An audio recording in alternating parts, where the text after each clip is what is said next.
Hello everyone, welcome to this new video, and today we're going to talk about the Super Showdown tournament that happens in Poland last weekend.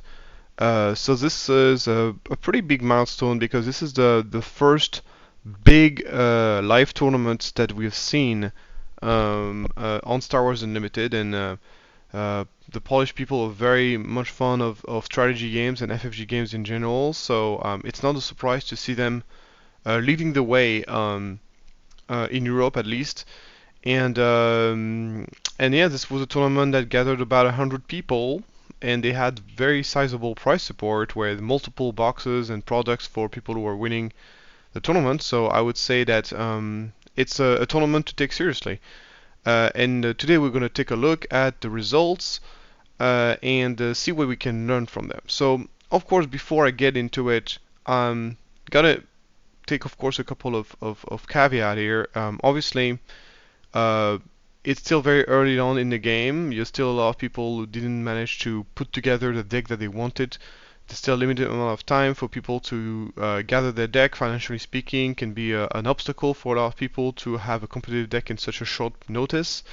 It's also a lot of people learning the game, a lot of people still figuring out the game. The game has only been out for less than so for about 2 or 3 weeks, so still very little time for people who are just picking up the game from release to learn the game. So there's obviously all those caveats that definitely mean that the result that you're seeing are not necessarily going to be the result you're going to see later on. But once again, it's still an interesting tournament to learn from, and it's what we're going to take a look at it. So first of all, let's talk about the top 8. So the top 8 is gathered 3 Aiden green deck, 1 Krennic green, 1 Chewbacca green, 2 Boba green, and 1 Sabine. So this is a very controlled meta. So I have also a few friends which happen to be taking part in that tournament who told me a little bit more about the meta than you might know.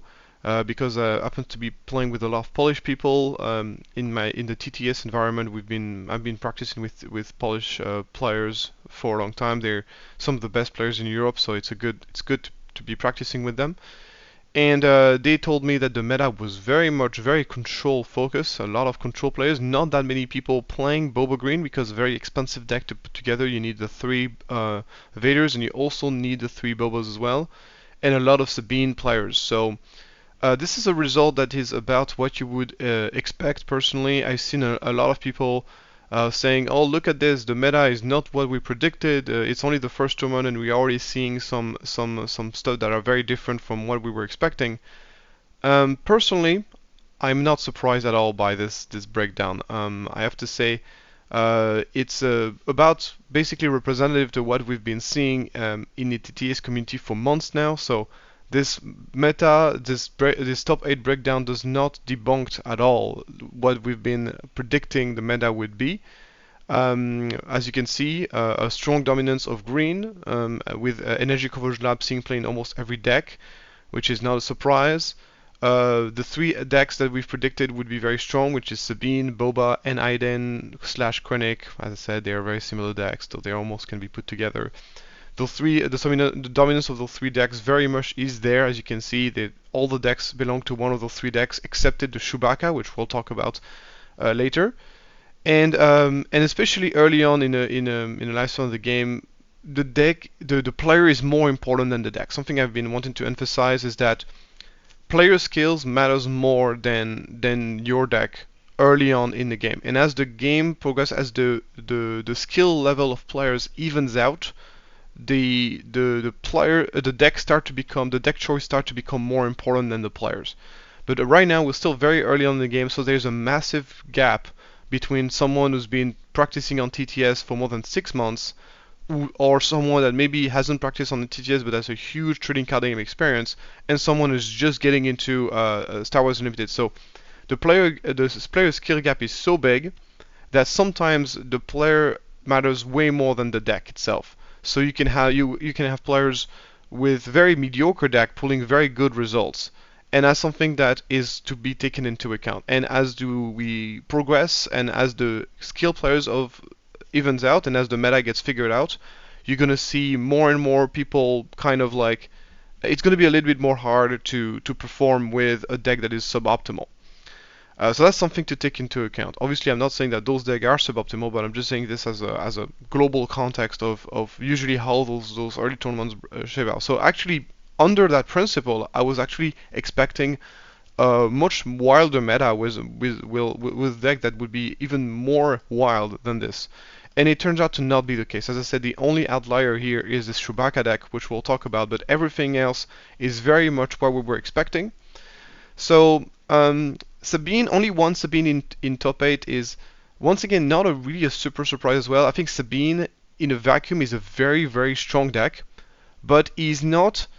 It's a deck that is relatively poorly positioned into the meta, and the reason is because it has a bad matchup against Boba globally. Once again, it's not an unlosable matchup. It's probably something along the line of a 60-40%, but it has a relatively bad matchup against Boba. And he also has a relatively bad matchup against control. If you have built your control deck to beat aggro, if you're playing the anti-aggro card into your main deck to beat aggro, control deck like Krennic or Idens have a pretty good matchup against Sabine as well. Which means that Sabine is not very well positioned into the meta, in my opinion. And this is why you see often, and we've seen this on our TTS tournament as well, we see a lot of Sabine, Sabine representing a large portion of the meta. But then when it comes down to the top cut or when it comes down to top 8, you see them falling down, and they never went past the semifinals in any of the tournaments we've played. So the Sabine player decks really struggle in those later stages of the tournaments where they have to be confronted to good players and to players that have usually deck that perform very well against it. And because Sabine is a relatively cheap deck to put together. It's by far the cheapest deck to put together, and it's by far the best deck you can put together with a limited budget. For that reason, Sabine will always see a lot of play. So, and it's kind of a problem then, because then everybody is basically taking against Sabine because they know there's a lot of people are bringing Sabine, and this prevents Sabine from putting out really spectacular results despite being a very strong deck. So that's kind of the problem with Sabine. So this was it's the case in this top 8, but also case in the larger tournaments that a lot of people brought control decks to the tournaments, which are basically the deck that performed the best against Boba. I would say that Aiden versus Boba is a 50-50 matchup, which is as good as it gets against Boba in general. And this is probably the reason why we're only seeing 2 Boba decks making it to a top 8, because the overrepresentation of control decks probably limited the impact of Boba, and I think this is the reason why people brought a lot of control decks. It's like, I'm gonna have a good matchup against aggro, and I'm gonna have a decent matchup against Boba, so it's probably a good deck choice. And I completely agree with that. I think control decks are very well positioned right now in the meta. So yeah, this limited, of course, the impact of Boba. So yeah, so now without further ado, we're gonna take a look at the list. So here, unfortunately, we don't have the name of the players. It's basically the name of the person who created the deck to upload on the internet, who is always going to be showing up here. So what can we say here? This is a list from the top 8. It is a pretty classic Aiden list. It's very split. There's a lot of two ofs, a lot of one ofs, which I think is fine. Is a deck building style that but the essentials are here. You get the ramp as a 3-of, you get the barrage as a 3-of, you get the Vader as a 3-of, you get the Death Trooper as a 3-of. So I think it's a very solid list.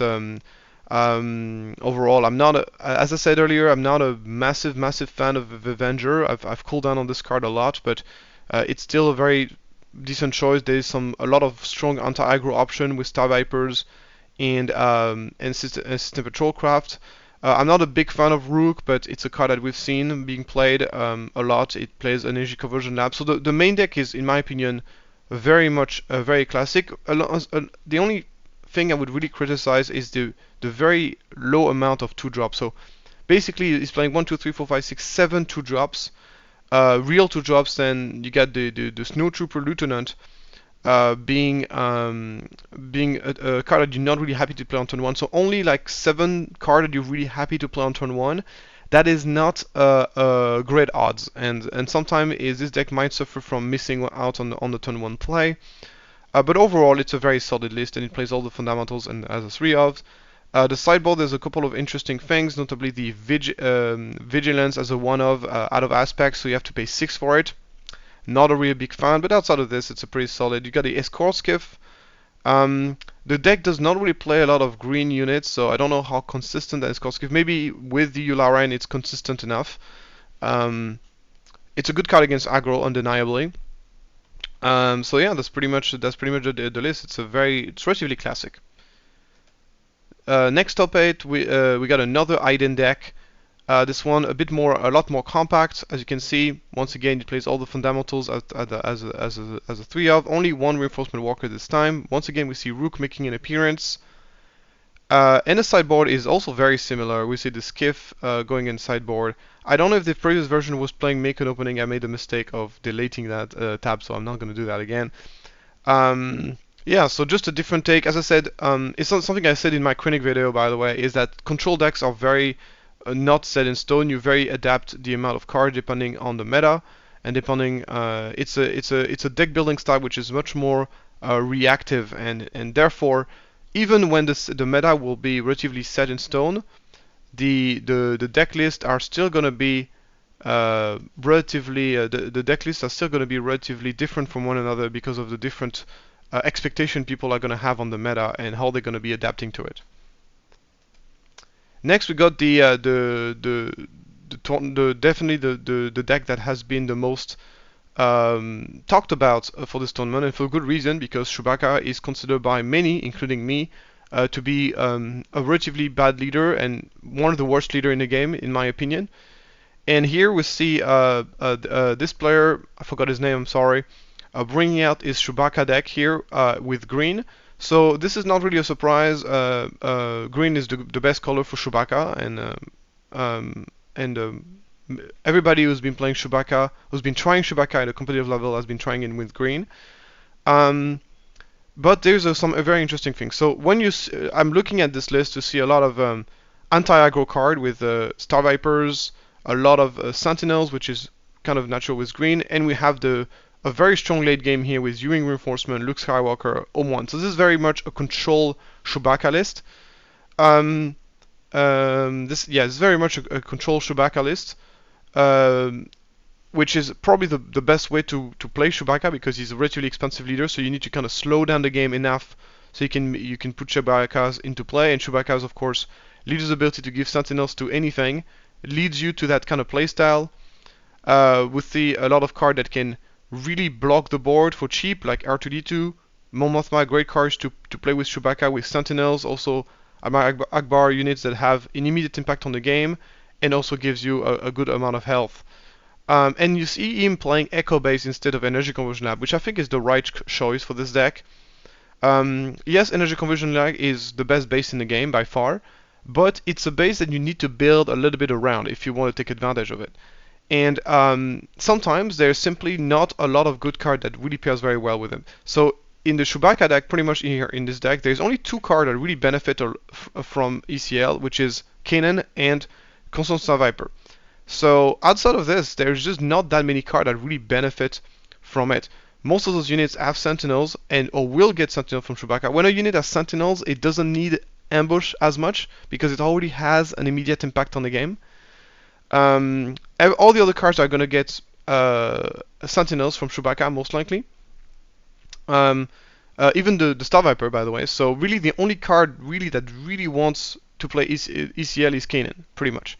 So in that context, it does make sense to play Echo Base, and at least it's going to give your control matchup an even better matchup, and also going to give you more time for you to deploy your Chewbacca as well. So it does make a lot of sense to me. The only thing I don't like about this deck list is the lack of resupply. I think resupply would be a great card in this deck. But other than this, the list makes a lot of sense. I mean, this is obviously a list that is meant to beat aggro. So this is obviously a huge meta call that he's making. He's kind of saying, I'm okay, like I want to just beat aggro. And he probably did very well against aggro in general in the tournament.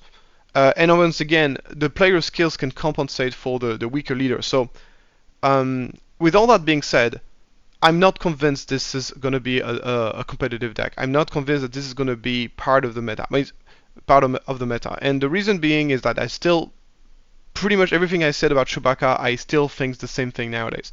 I still think his ability is not is good, but it's not like as amazing. I still believe he's one of the worst leader unit in the game, so I still believe all those things. So feel free to give it a try and see how it goes. But I'm not very confident about that this deck is any good. As I said, one top 8 tournament results is not enough to say, well, this deck is amazing. There's many things that could have happened in this tournament. Maybe there's usually 3 factors that can happen when a deck like this out of the ordinary performs. The first scenario is that the meta was just perfect. It was the right deck at the right time, played by the right player. And this is what I like to call the one-trick pony. Is like the deck that comes out at the right time, the right moment, the right meta, and performs very well. And there's plenty of decks like this that can perform like this. I'm thinking also Palpatine could be a leader like this, where someone plays a very, very heavy Palpatine deck, and he basically just plays against control list the entire tournament, and he does very well in that scenario. So in this case, but it doesn't mean the deck can beat anything. The deck is usually going to be a deck that can very much lose to a specific deck, that wins against specific decks, but will lose hard against other decks. So that's the first scenario. The second scenario is the guy just got very lucky. Sometimes you fall against a lot of opponents which are not really good at the game, and then you fall against on all of your good matchup. You do very well. Luck is a factor, and the only way you can check if a deck performs consistently, and luck is not the factor that makes this deck wins, is if this player of this deck is able to perform on consistent basis. So consistency is key to judge if a deck is good or not. A deck that does a one-time performance, that could be luck. It is a card game at the end of the day. It is a luck game, so luck could be a factor. So that's like the second factor. And obviously the third factor is that it's simply just a deck that we underestimated, that we were wrong about, that Chewbacca is much better than people think it is, and then he's going to be part of the meta. That's basically those are the 3 possibilities. Out of the 3, I don't think this is possibility number 3. I think it's between 1 or 2, or maybe a combination of the 2. We'll see once again. I'm happy to be wrong. I'll be glad that if Chewbacca was indeed the underdog that everybody underestimated. I think that would be very cool for the game. But my brain tells me that that's not the case. We'll see. Once again, we'll see in the future if this deck is able to perform more. So basically, my argument saying that this deck is not very good, that I think this is a very geared anti-aggro list. I don't think it's going to do as well against control, and especially against Boba Fett. But once again, could be wrong. So I saw the top 8 game from this deck, where he was basically confronted to an aggro deck, which is supposed to be its good matchup. And I was not very impressed at all by the deck, because, I mean, obviously that's the game he lost, so obviously that maybe if I would have seen all the other games, I would have been more convinced.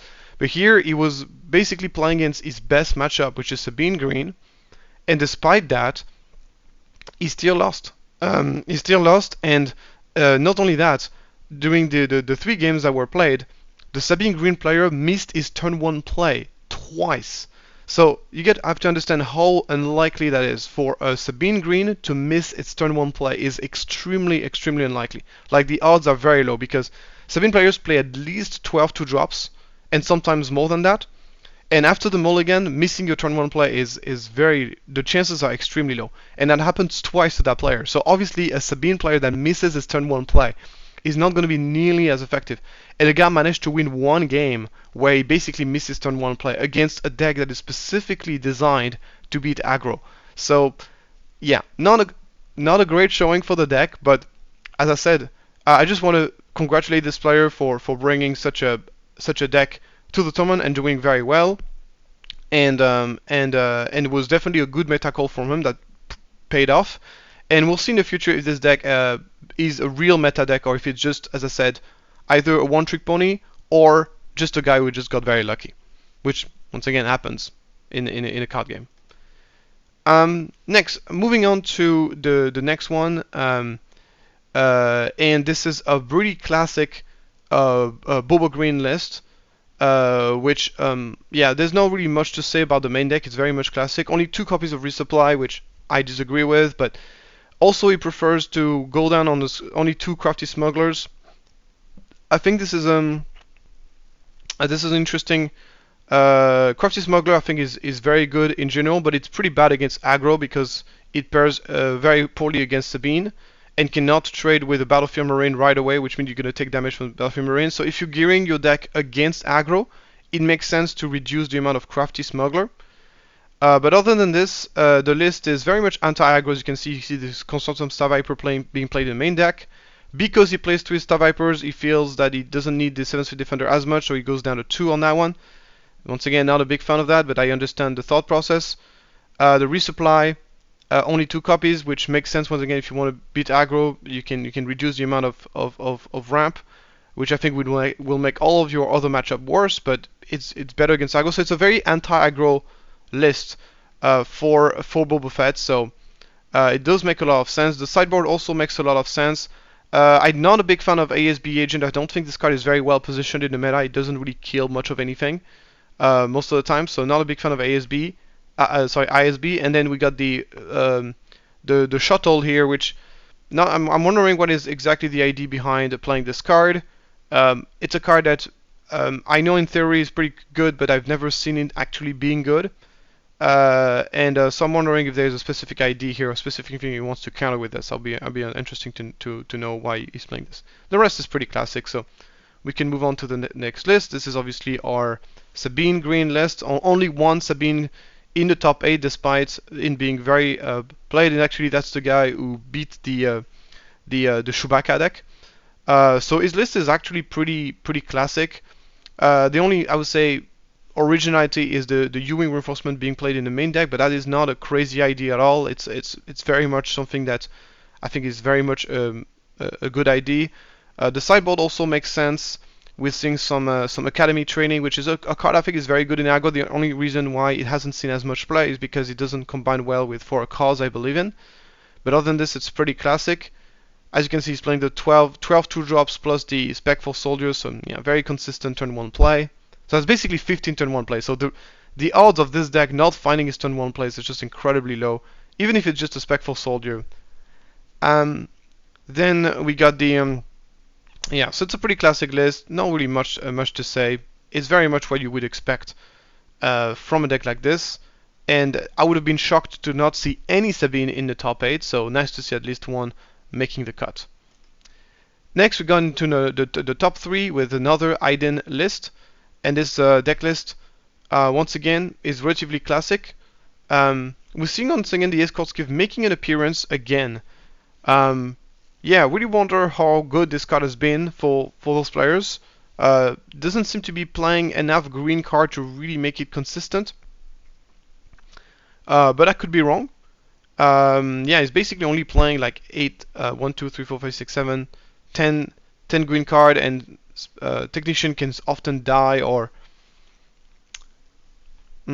yeah, and obviously the thing is, like, if you play green units, like, it needs to also survive. It's not only about playing the green unit before you play the Escort Skiff, it's also the green unit surviving as well. So yeah, I'm not sure exactly about this. We see Rook making an appearance again. And the rest of the deck is honestly very much what we've seen before. So we're not going to spend too much time on it. And we move on to the other Boba list. So this is the list of my friend Sip. I call him SIP because I think it sounds better. And he's basically he's a player that is part of our TTS league. He's been playing some of our TTS tournament. So he's very much part of the TTS community. I mean, maybe there's some other players from the TTS community that are in this top 8, but I just don't know them. But basically, he's, in my opinion, one of the best Boba Green player that I know of. He's been practicing this deck a lot. He's a very good player. I think he's the favorite to win the current Top Cut TTS tournament. So he's a very good player, and it's not surprise for him to do very well in a tournament like this. He's probably has tremendously more experience than the average player. But as you can see, his list is not optimal because he's not playing any of the Vader, He does not play the 3 Vaders, and I talked to him and he told me that simply he didn't have the budget to buy the 3 Vaders during the tournaments, which they were sell for a very expensive price. So he just went for a version that doesn't play Vader. So it is very much a budget choice. It's not a choice of deck building. And if you guys are interested into a strong Boba Green list that doesn't run Vader bind, you can pretty much copy that list. I think it's a good starting point. But obviously, this is not the most competitive option. Impressive that he managed to do second place on a relatively large tournament with a suboptimal deck. It's very impressive.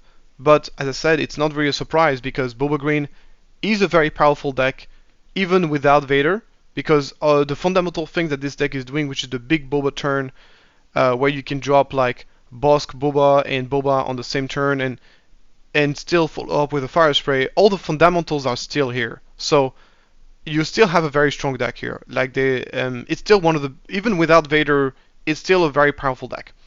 The only problem with not having Vader is like this is gonna affect you in matchup where you usually are weaker at. So against the grindy matchup, if you're running against Vader, if you're running against Iden, if you're running against Krennic, those kind of very grindy matchups, or even against the Chewbacca deck that we saw earlier, deck that are very controlly, that have very strong late game, not having Vader is going to have a huge impact. Also, in the Mirror of Boba, that's going to be a big impact as well. It's not basically the only matchup in which you don't care about not having Vader is against aggro.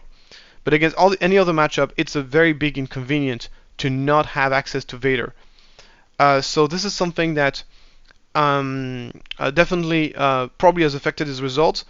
Once again, nobody knows. I even didn't see the games, so unfortunately the top 4 games were not shown on camera. At least I haven't seen the footage of those games. I can only guess that if he had 3 Vader, he would have been able to win the tournament. Because the final was against Krennic Control, which is a matchup where having Vader is very, very much something you want. It's a very important card in this matchup. So, yeah, a couple of other things to note. We'll see the Emperor's Legions here in the sideboard as an anti-control tech. I think this card is very situational, but I personally, as an anti-control card, I personally prefer to play more copies of Change of Heart. Also playing the copies of Relentless against control as well, which is another interesting choice. Relentless does not play very well against other very late game units like Avengers and Devastator, which you often see from control players. So I don't know how good that is, but it's another option that you have, which I think is viable. So yeah, overall the deck is once again, outside of the fact he's playing only 2 copies of No Good to Me Dead. SIP has been known for not being a huge fan of No Good to Me Dead and not running it in his deck. And I always disagreed with him about that, by the way. I think No Good to Me Dead is very much a 3 of in Boba Green. It does something that simply no other card in the game can do. So it's not a surprise for me that he came down to 2 copies. It's not a necessary card. I agree that this card is not as good as people thought it was at the beginning, but I still very much think it's a 3 of in the deck.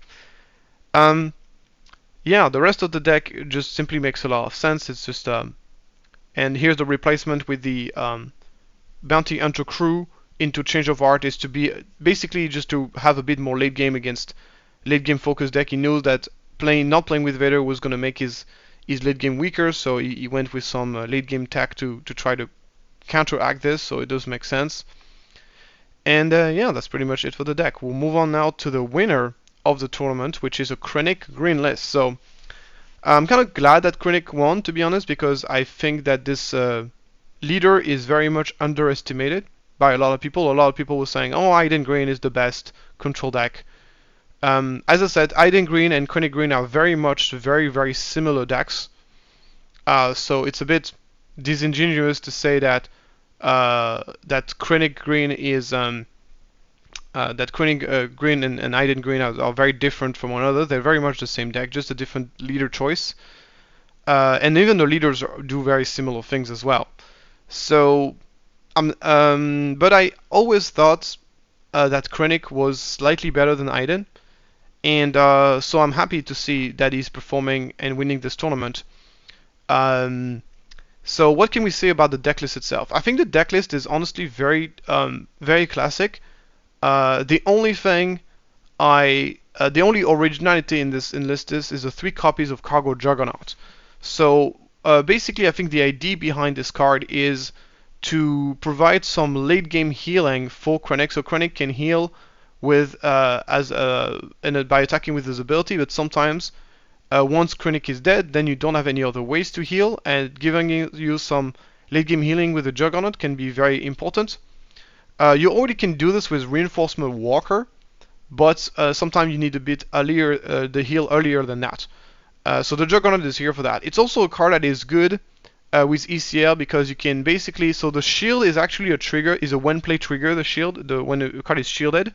So when you play a Juggernaut using Energy Conversion Lab, you can choose which when-play trigger triggers first.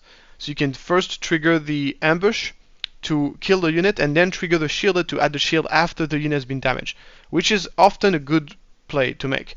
So Cargo Juggernaut is a good card to have with ECL. With all that being said, I'm not a big fan of the card. Obviously, I rated this as on the top of D tier on my tier list. So I do not think this card is a good card, and I'll explain why. So basically, the problem I have with this card is that almost making a card that says, oh, this card is good with ECL, that's not really a great case to make for a card. I mean, because there's so many cards that are super strong with ECL, especially in this deck. He's playing 3 Gideon, which also really much depend on ECL. He's also playing Steadfast Battalion, which is important with ECL. Constant Star Viper, really good with ECL. And finally, Death Trooper, also very good with ECL. And of course, Super Laser Technician, very good with ECL. So the odds that the ECL will be available for Juggernauts are very, very low. So that's the first problem. So the argument of this card is good with ECL is kind of a bit shaken here in this specific instance. The second problem here is that you are playing you're not really playing that many blue cards. Like as you can see, most of the blue cards are very early game. They're very relatively fragile. You can die. So you're not always gonna have the 4 heal. I mean, obviously your leader can give you 4 heal as well, but it's not always gonna be super consistent. It's not a guarantee. And if this card does not heal, it's very, very bad. I also think it's very good against. It's probably good against aggro, but probably bad against almost everything else. So yeah, not a really big fan of that card at all. I think if you're looking for ways to heal yourself in the later stage of the game, you can rely on Reinforcement Walker, and then you can run a couple of repairs in your sideboard. I think repairs does heal almost as much as Juggernaut, but it costs 1. It's basically the reverse for a cause I believe in, because this card is very much an anti for a cause I believe in. It's the card that is here to fight specifically for a cause I believe in. And I think if you're really afraid of for a cause I believe in, you should probably be running a couple of repairs in your sideboard. And repair is basically just a reversed for a cause I believe in. It's guaranteed, it's unconditional, and it can intervene earlier in the game than on turn 5, which I think is very important. But yeah, this deck basically does not run any healing outside of the Juggernaut, which explains why he's playing Juggernaut. For example, we're not seeing any make an opening, which is another card which can provide healing and is a pretty solid card to have. Yeah, he has the Star Viper, but Star Viper is not always super consistent. You need to have initiative. So yeah, that's pretty much the only main difference with this deck. But other than this, it's a very solid list. It's very much it's relatively close to what I would be running in a Krennic Green. The sideboard is a bit more all over the place with a lot of 2-of, 1-ofs to complete the playsets. And we see the Rook, we see the Super Laser Blast in the main deck, but not in the sideboard. And yeah, that's no Traitorous. I still think Traitorous is underplayed, even though it's been quite played in this tournament. We see a lot. Almost every green list has been playing a couple of Traitorous in their 60, either in the sideboard or in the main deck. This list is not running it. Which I think is a mistake because I think Traitorous is great. But yeah, so that's it basically for this tournament, and congratulations to everybody who made it to the top 8 of such a big tournament.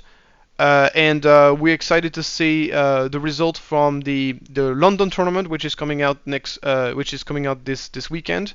It's going to be an even bigger tournament, I believe, and there's going to be even more at stake, I think. And I think also this tournament was very, very Polish centric. a lot of Polish players took part in this tournament, but not really very. While the London tournament, I think, is going to be a lot more international. We're going to see a lot of people flying all over Europe to get there, because the price support is even bigger than for this tournament. So it's going to be an interesting to. I'm definitely going to be taking a look at this deck and as this tournament as well. So thank you so much for following, and hopefully this video helps you understand the result of this tournament a little bit better. With all that, thank you very much, and see you next time.